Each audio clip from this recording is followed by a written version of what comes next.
روح کی بیماریاں اور ان کا علاج۔ بسم اللہ الرحمن الرحیم۔ قد افلح من زکاہا۔ احکر مؤلف نے حضرت اقدس مولانا شاہ ابرار الحق صاحب دامت برکاتہم ہردوئی سے طویل مدت اصلاحی مکاتبت کے بعد اصلاح نفس کے متعلق نہایت مفید ارشادات کو توضیح و تشریح کے ساتھ اس رسالے میں جمع کر دیا ہے۔ مقدمہ۔ الحمدللہ رب العالمین والصلاة والسلام علی اشرف المرسلین، اما بعد۔ یہ دستور العمل برائے تزکیہ و تطہیر نفس از جملہ رضائل و برائے حصول نسبت و دولت قرب لازوال کیمیا اس عجیب تاثیر کا مصداق ہے۔ اگرچہ ہر مومن دل سے یہ چاہتا ہے کہ اپنے محبوب حقیقی حق تعالی شانہ کی کامل فرما برداری کرے اور نافرمانیوں سے اپنی روح کو پاک و صاف رکھے، لیکن دائم اندر آب کار ماہی است، دائم اندر آب کار ماہی است، مار را بہو کجا ہمراہی است، مار را بہو کجا ہمراہی است۔ مولانا رومی رحمۃ اللہ علیہ فرماتے ہیں پانی میں ہمیشہ رہنا یہ مچھلیوں کا کام ہے، سانپ کو مچھلیوں کی ہمراہی کب نصیب ہو سکتی ہے؟ سالک کا نفس اپنی خواہشات نفسانیہ کی وجہ سے مثل سانپ کے ہے جو ہر قدم پر مومن کو امتثال و اطاعت سے روکتا ہے اور پرواز روح کو اپنے سکنجہ مکر و فریب سے عذاب حبوط نیچے اترنے کے عذاب میں مبتلا کر دیتا ہے۔ سالک ہر گناہ کے بعد جب اپنے قلب میں اس کی ظلمت محسوس کرتا ہے تو بے حد غمگین ہوتا ہے۔ بر دل سالک ہزارہ غم بود، بر دل سالک ہزارہ غم بود، غرض باغ دل خلال کم بود، غرض باغ دل خلال کم بود۔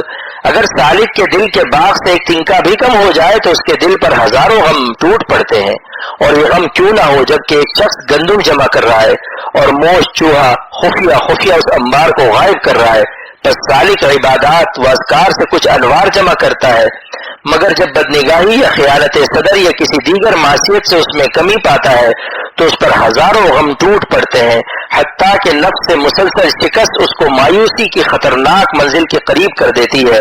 حق تعالیٰ اپنی پناہ میں رکھے، آمین۔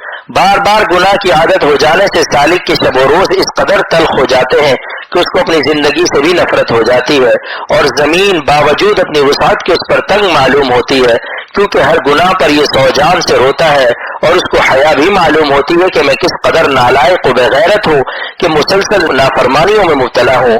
حیا طاری ہے تیرے سامنے میں کس طرح آؤں، حیا طاری ہے تیرے سامنے میں کس طرح آؤں، نہ آؤں تو دل مستر کو پھر لے کر کہاں جاؤں، نہ آؤں تو دل مستر کو پھر لے کر کہاں جاؤں۔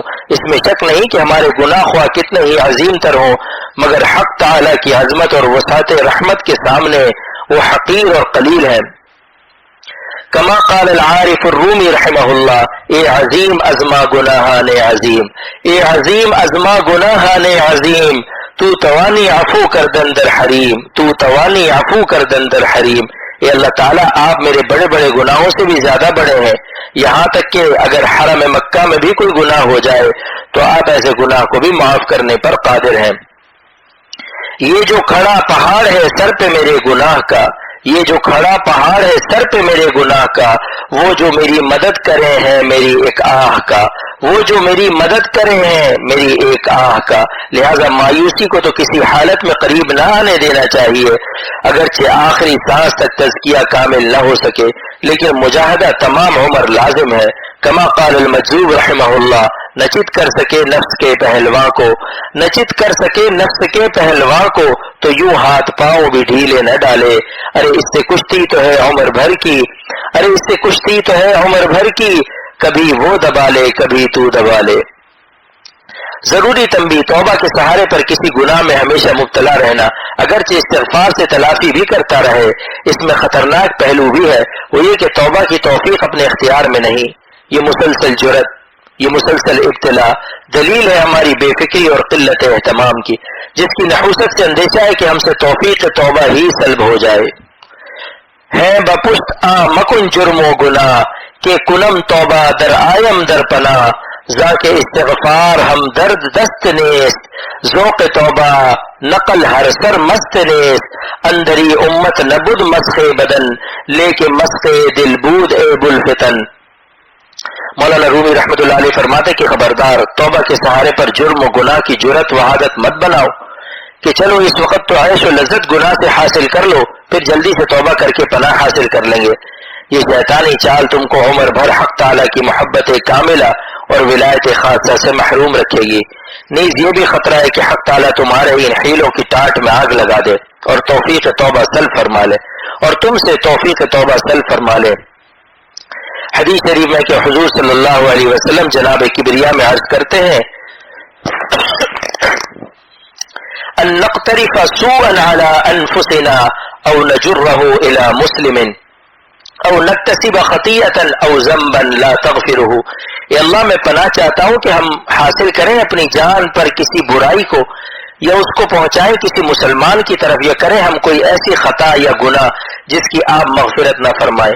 مولانا رومی رحمۃ اللہ علیہ اسی کو فرماتے ہیں اس امت سے مسخ بدن کا عذاب مثل امم سابقہ تو رحمت للعالمین صلی اللہ علیہ وسلم کے صدقے میں مرفوع ہے، مگر مسخ قلب کا عذاب اس امت پر بھی ہوتا ہے، یعنی مسلسل نافرمانیوں کی نحوست سے اندیشہ ہے کہ ہماری یہ بے فکری رنگ لائے اور قلب کا ذوق سلیم سلب کر لیا جائے، جس کے نتیجے میں معاصی کی نفرت اور رغبت سے مبدل ہو جائے اور فسوق و فجور ہمارا مزاج ثانی بن جائے، العیاذ باللہ۔ اور اسی سلب ادراک سلیم کا نام مسخ دل ہے۔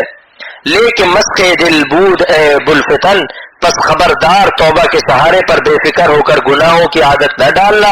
ذاک استغفار ہم در دست نیز، کیونکہ استغفار کا دوام ہمارے ہاتھ میں نہیں ہے۔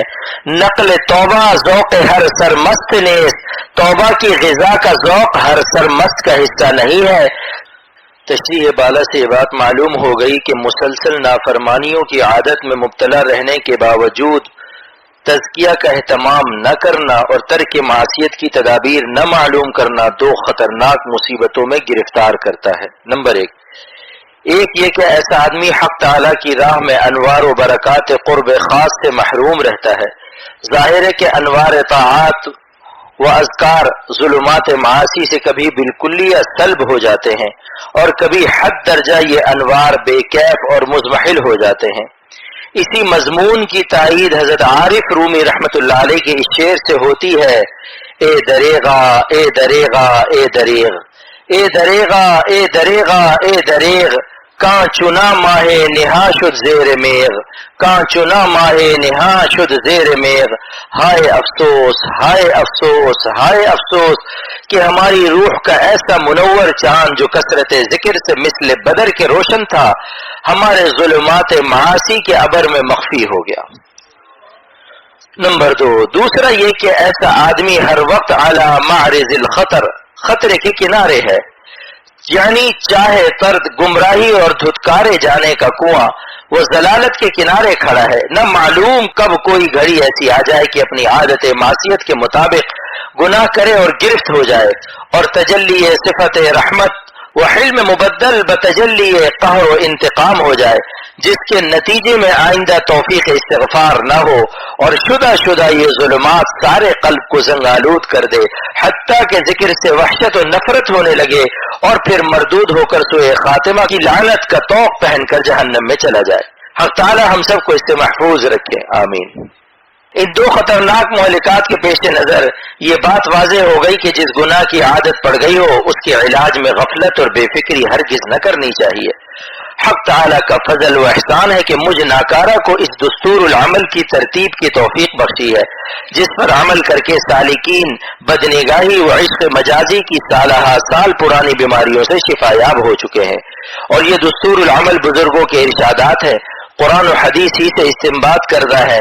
عشق مجازی اور بدنگاہی اور تمام علائق کو سوختہ کرنے کے لیے اس قدر اکثیر ہے کہ سبحان اللہ بیان سے باہر ہے۔ من شاء فلیجرب، اللہ پاک عمل کی توفیق عطا فرمائے۔